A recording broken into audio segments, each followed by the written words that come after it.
yang dilakukan oleh Fasha. Itu kerinduan yang mendalam. Ini yang harus ada dalam diri dan jiwa kita. Ada kerinduan yang mendalam, sehingga kerinduan itu tercermin dari akhlak kita, kelembutan kita, senyum kita. Nabi itu tidak pemarah. Dari akhlak Nabi itu manusia yang paling baik di dunia ini akhlaknya. Tutur katanya, semua sikapnya. Kerinduan itu harus ada pada sosok Rasulullah SAW. Harus ada kerinduan itu. Kalau seandainya kita sebagai seorang suami, maka lembutlah kepada istri kita. Itu sosok Nabi. Itu contoh teladan yang baik. Katanya umat Islam contoh teladan yang baik. Fi uswatun hasanah. Ada pada diri Rasulullah SAW. Seharusnya sebagai kita suami, maka kita mencontohi Nabi. Kalau seandainya kita seorang pemimpin, maka mencontohi Rasulullah SAW. Kalau kita sebagai seorang ayah, maka contohlah Rasulullah SAW. Tidak ada contoh lain. Tidak ada. Tidak ada di dunia ini contoh terbaik. Bahkan diakui oleh orang-orang Yahudi sekalipun. Siapa dia? Rasulullah SAW. Tidak ada. Suatu hari Abu Bakar As-Siddiq ketika Rasulullah wafat, beliau mendatangi Aisyah. Wahai Aisyah, sampaikan amalan Rasulullah SAW yang tidak pernah aku kerjakan. Sekarang beliau sudah wafat. Sampaikan amalan Nabi yang tidak pernah aku kerjakan. Sekarang beliau sudah wafat. Kata Abu Bakar. Kemudian Aisyah mengatakan, datanglah ke sebuah lorong di kota Mekah. Ada seorang pengemis Yahudi, dia buta. Rasulullah SAW selalu menyuapkan makanan untuk Yahudi buta itu. Abu Bakar datang, menyuapkan makanan untuk Yahudi itu. Saat Abu Bakar menyuapkan makanan, sidang jamaah yang mulia, apa kata Yahudi itu? Ini kok tidak selembut biasanya. Ini beda, yang suap makanan ini beda. Tidak seperti orang yang biasanya. Kamu siapa? Kata Yahudi tadi, pengemis buta tadi. Kamu siapa? Ini tidak seperti biasanya yang menyuapkan makanan untukku. Biasanya dia sangat lembut sekali. Dia punyakan makanannya. Dia punyakan makanan di mulutnya. Kemudian setelah dia punya, dikeluarkan makanan, kemudian dia suapkan kepada Rasulullah. Kemudian Abu Bakar menangis, meneteskan air matanya. Dia sampaikan, siapapun kamu, jangan ikut Muhammad ya. Itu pengemis buta itu masih menghina Rasul. Jangan ikut Muhammad ya. Kamu jangan ikut Muhammad. Muhammad itu pendusta. Muhammad itu pembohong. Dia bilang begitu. Muhammad itu pendusta, pembohong. Dia tukang sihir. Dia masih menghina Rasulullah. Abu Bakar meneteskan air matanya. Wahai pengemis, tahukah engkau siapa yang mengunyah makanan untukmu? Kemudian setelah dia punya dengan lembut, dia masukkan ke mulutmu setiap hari. Tahukah kamu siapa? Dia adalah orang yang kau hina tadi, yang kau katakan pendusta, yang kau katakan tukang sihir, yang kau katakan pembohong. Siapa dia? Dia adalah Rasulullah SAW. Yahudi itu menangis. Dia Muhammad, ya. Dia Muhammad yang selalu mengunyah makanannya. Setiap selalu dia punya, dia suapkan makanan untukmu. Bayangkan, ketika Rasul mengunyah makanannya, dia suapkan, Nabi dihina. Nabi tidak marah. Nabi dicaci, Nabi dimaki, Nabi tidak marah. Itu Rasulullah SAW. Tidak pendendam, lembut akhlaknya. Suatu hari, ibu-ibu sekalian, saya merasa sedih. Ada seorang teman menceritakan tentang bapaknya yang mencontohi akhlak Nabi, bukan seorang pemarah. Dia menceritakan bapaknya yang sudah meninggal dunia. Apa ceritanya? Ada sepupu keluarga dia. Setiap pagi kalau sarapan dia kumpulkan seluruh keluarganya. Adik-adiknya semua dia kumpulkan. Setiap pagi itu sebelum berangkat ke sekolah, Di sini ada nggak keluarga seperti itu? Sebelum berangkat ke sekolah kumpul sama istri, anak-anak, kumpul satu meja makan baru pergi ke sekolah. Itu terjadi di Biren. Sekarang bapaknya sudah meninggal dunia. Dia ceritakan kepada saya supaya ditulis dalam sebuah tulisan bagaimana akhlak bapaknya. Saya mendengar kisah itu menangis. Apa yang terjadi? Setiap pagi beliau duduk di hadapan istrinya, duduk depan anaknya makan. Ayahnya duduk juga di meja makan. Ini akhlak Nabi sebenarnya. Tiba-tiba istrinya membawa ikan. Kalau kami di Biren, ikan bandeng. Kalau di sini jarang ada. Ternyata ikan yang digoreng hangus. Ikan yang digoreng hangus. Kemudian dihidangkan di depan meja makan. Ibu-ibu sekalian, ini penting cerita ini. Saya gara-gara cerita ini sudah jarang marah pada istri saya. Karena suami itu memang suka pemarah. Ini akhlak Rasulullah SAW. Hidangkan makanan. Yang dihidangkan ikannya hangus. Kira-kira kalau suami ibu ikannya hangus, ibu marah tidak? Suami ibu marah atau tidak? Tidak. Ini kalau suaminya tidak marah, berarti hebat suaminya. Akhlak Nabi. Tapi kalau suaminya marah gara-gara hal-hal yang sepele, gara-gara ikan hangus, berarti itu bukan akhlak Nabi. Rasulullah akhlaknya lembut. Dihidangkan makanan, istrinya bawa ikan bandeng hangus. Anaknya lihat, baunya bau hangus, ya. Kemudian si bapak bilang ke anaknya, "Ayo makan." Dibilang sama anak, "Hangus." Makan. Disuruh makan anaknya.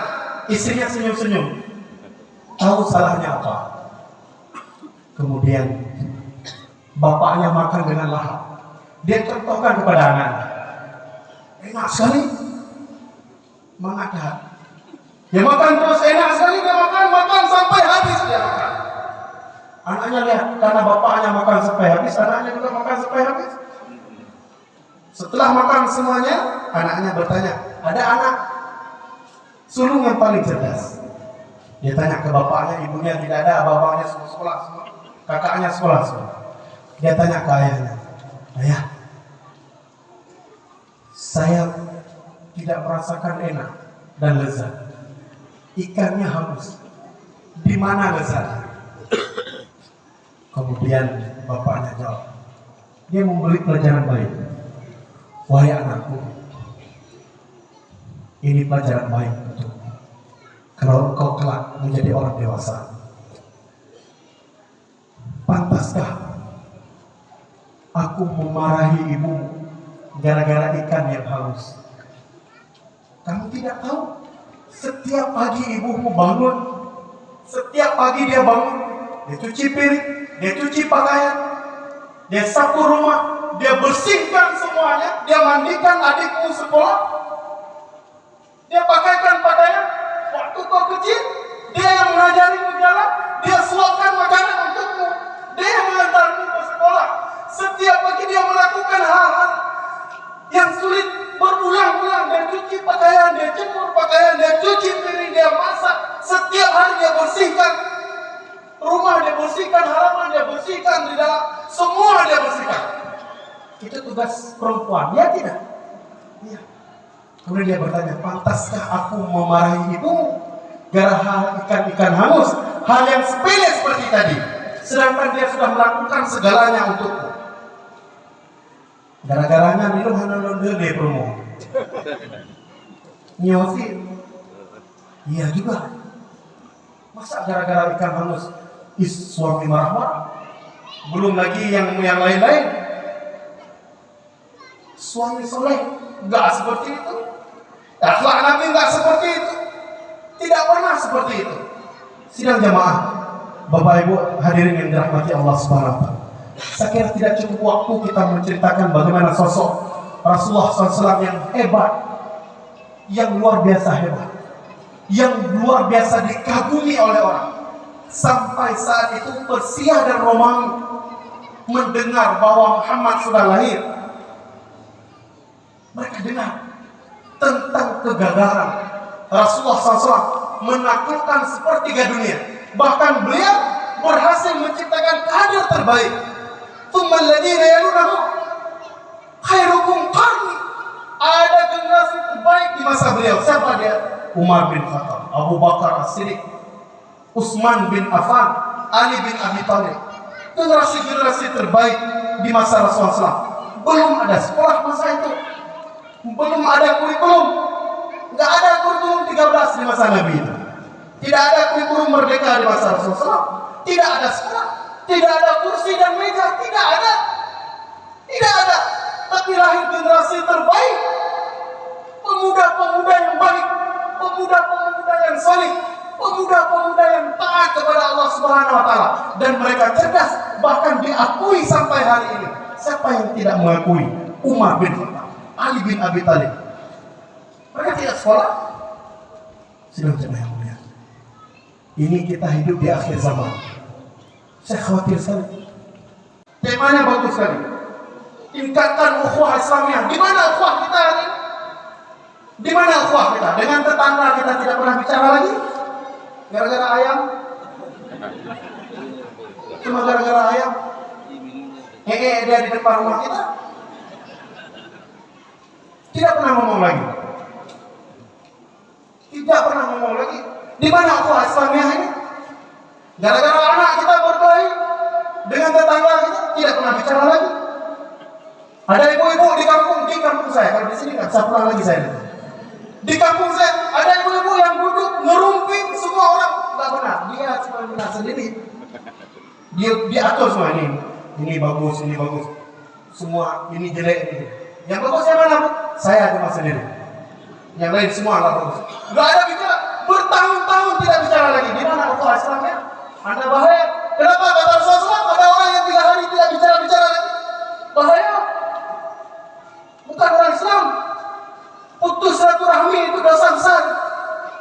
Tidak boleh putus silaturahmi. Ada orang yang tidak pernah bicara dengan Allah. Ada yang ngaku sholat lagi. Orang sekarang sudah berkotak-kotak aja. Umat Islam nampak ini kampung pisang lain. Kampung ini lain lagi. Kampung ini lain lagi. Lain lagi gurunya. Ada orang mengaji di sana, lain lagi gurunya. Ada orang mengaji di sana, lain lagi gurunya. Oh, itu bukan orang kita.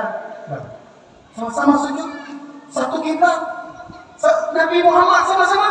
Maulidnya sama-sama. Maulidnya memperingati hari Nabi Muhammad sama. Tapi penghinaannya lain-lain. Semua sama. Ada orang nggak bisa salah di sini, di sana bisa salah.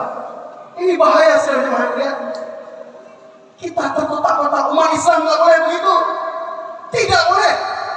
Bahaya. Orang boleh benci kita, kita tidak boleh benci kepada orang lain. Orang boleh menghina kita, kita tidak boleh menghina orang lain. Silakan orang menghina kita di mimbar sampai puas. Silakan orang menghina kita di pengajian sampai puas. Silakan mereka mengatakan kita sesat sampai puas. Puas deh, sampai mati dia bilang kita sesat. Tapi kita tidak pernah menyesatkan orang lain. Kita tidak pernah menghina orang lain.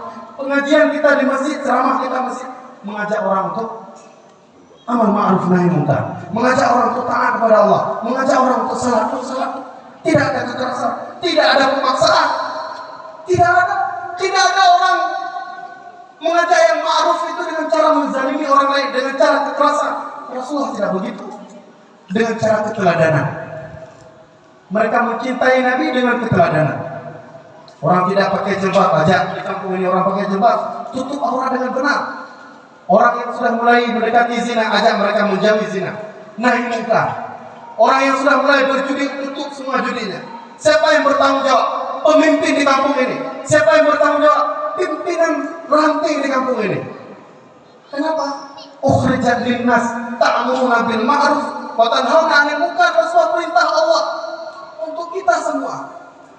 Mengajak orang untuk ma'ruf itu adalah perintah Allah, kewajiban kita. Berdakwah adalah kewajiban setiap muslim. Bukan hanya seorang ustaz saja, bukan hanya imam-imam masjid ini saja. Ada seorang ibu, maka kewajiban Anda berdakwah kepada anak-anak kita. Khususnya dia salat, bangun dia salat. Bangun dia salat. Setiap azan ajarkan mereka salat, itu kewajiban kita. Bahaya ini, anak kita tidak kita didik dengan baik, dia akan menjadi musuh kita. Saat dia sudah dewasa, bisa jadi dia membunuh kita, karena dia lebih mementingkan harta. Didik mereka dengan agama, didik mereka dengan agama. Ya, hari ini maulid ada makan-makan, ramai kita, ramai sekali datang. Ada yang tak pernah datang sudah datang. Ini lain wajah ini. Ditanya sama kawannya, oh bakal ilmu orang yang bakalnya ngabu mulut.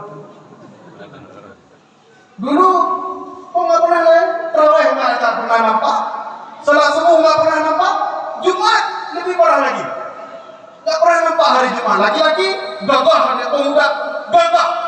Jumat di kedai kopi tutup, dia dalam kedai kopinya tutup. Nggak pernah salat Jumat, hari ini datang. Jangan hina dia, jangan remehkan dia. Ajak salat. Ada yang lebih penting daripada malam ini, memenuhi panggilan Allah. Bapak Ibu yang dirahmati Allah Subhanahu wa taala, janjinya saya tidak lama, tapi sudah lama. Mudah-mudahan masih ada kesempatan yang lain yang ingin saya sampaikan tentang Rasulullah SAW. Tapi keadaan tidak mendukung saya menyampaikan lebih banyak lagi. Maka untuk menutup ceramah ini, saya ingin sampaikan, mudah-mudahan Allah menjaga kita semua. Allah menjaga keluarga kita, Allah menjaga anak-anak kita. Mereka akan jadi aset kita di akhirat. Nanti ada anak yang menarik tangannya, menarik tangan ibu ayahnya dalam surga, dari tangan ayah dan ibunya ke dalam jannah. Dia bilang kepada Allah, ya Allah, aku tidak akan mau masuk surga sebelum ayah ibuku masuk ke dalam surga. Maka beruntunglah orang tua yang punya anaknya hafiz Quran, yang punya anaknya taat kepada Allah Subhanahu wa taala, anak yang salih dan salihah, qurratu a'yun, anak yang mendamaikan hati. Dia akan jadi aset kita. Mudah-mudahan Allah menjaga keluarga kita semua dari azab api neraka jahanam. Bapak Ibu sekalian, mudah-mudahan ceramah ini bukan hanya sebatas kita datang ke sini mendengar, tapi ada perubahan, ada kerinduan kepada Nabi. Dengan sikap kita, ketaatan kita kepada Allah Subhanahu wa taala. Ati'ullah wa ati' Rasul. Ada ketaatan kepada Allah dan ketaatan kepada Nabi. Kalau ingin mencintai Rasulullah SAW, ingin merindukan Nabi, maka bacalah sejarah dari A sampai Z, sirah nabawiyah. Ini sebelum saya punya usulan ini, sebelum nanti tahun depan ada maulid seperti ini lagi, ada anak-anak yang sedang belajar sirah nubuwah. Ada orang yang menceritakan tentang sirah nubuwah di dalam masjid. 7 hari 7 malam anak-anak kita datang ke masjid mendengar sejarah Nabi. Ada ustaz yang menyampaikan tentang hebatnya Rasulullah di masa kecilnya, di masa remajanya, di masa beliau diangkat menjadi seorang rasul di umur 40 tahun. Di masa Rasulullah SAW menikah dengan Khadijah, bagaimana akhlak Nabi. Di masa Rasulullah dibaikot, Nabi tidak sampai Nabi kelaparan. Di masa Rasulullah dilempar dengan batu, kemudian Nabi datang ke Madinah, disambut Rasulullah SAW penuh dengan kegembiraan. Nabi berdakwah di Madinah, Nabi mendirikan Masjid Nabawi, Nabi mendidik para sahabat di Masjid Nabawi. Kemudian Nabi berperang, ada perang Badar, ada perang Uhud, ada perang Khandaq. Bagaimana Rasulullah SAW sesungguhnya mendidik anak-anaknya, mendidik istrinya, mendidik keluarganya. Bagaimana Nabi memimpin umatnya, bagaimana Nabi menghadapi orang-orang kafir Quraisy. Itu yang perlu kita ajarkan kepada anak-anak kita. Kalau tidak, mereka akan lahir generasi-generasi yang rusak, generasi yang mabuk, generasi yang terkena narkoba, generasi yang tidak pernah merasa bersalah kalau dia tidak taat kepada Allah, tidak sujud kepada Allah, tidak kepada Allah. Bahkan mereka nggak tahu jalan menuju ke masjid. Ini yang bahaya. Ajarkan mereka, dekatkan mereka dengan Quran, ajarkan mereka salat, dengarkan Quran sejak kecil. diterimanya. Ayunkan mereka dengan bacaan-bacaan ayat suci Al-Quran, sehingga pikirannya tenang, sehingga jiwanya tenang. Lahir anak-anak yang soleh, lahir anak-anak yang soleh. Kelak dia dewasa, dia akan menjadi pemimpin negeri kita, pemimpin yang baik, pemimpin yang saleh, pemimpin yang taat kepada Allah, bukan pemimpin yang zalim. Lahir pemimpin-pemimpin terbaik, lahir guru-guru terbaik, lahir ulama-ulama terbaik. Mereka yang taat kepada Allah dan taat kepada Rasulullah SAW. Minta maaf sebesar-besarnya karena waktu singkat, dan minta maaf atas kesalahan apa yang saya sampaikan. Mudah-mudahan apa yang saya sampaikan ini menjadi amalan buat saya dan menjadi pengingat buat saya sendiri, dan mudah-mudahan bisa bermanfaat buat kita semua. Subhanakallahumma wa bihamdika asyhadu an la ilaha illa anta astaghfiruka wa atubu ilaik. Assalamualaikum warahmatullahi wabarakatuh.